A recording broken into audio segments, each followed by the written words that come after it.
Sampai paripurna pagelaran kuda kepang ing sonten menika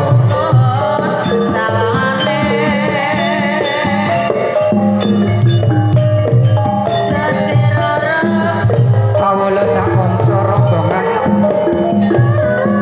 ngaturaken agunging panuwun dumateng para sutrisna budaya ingkang sampun anyengkuyung pagelaran menika.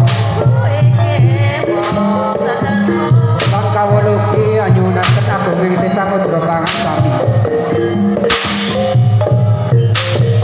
Kok pilih anggenipun kawula sakanca rombongan anggenipun mamentasaken menapa ingkang dados kasinan kawula kathah kekirangan saha kalepatanipun.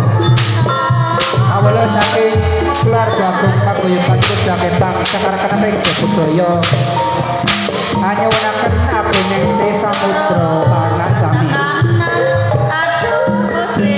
Mugi-mugi kita sedaya tansah winanti kararajan saged pepanggihan malih ing sanes wekdal. Nuwun kawula nuwun. Wassalamualaikum warahmatullahi wabarakatuh.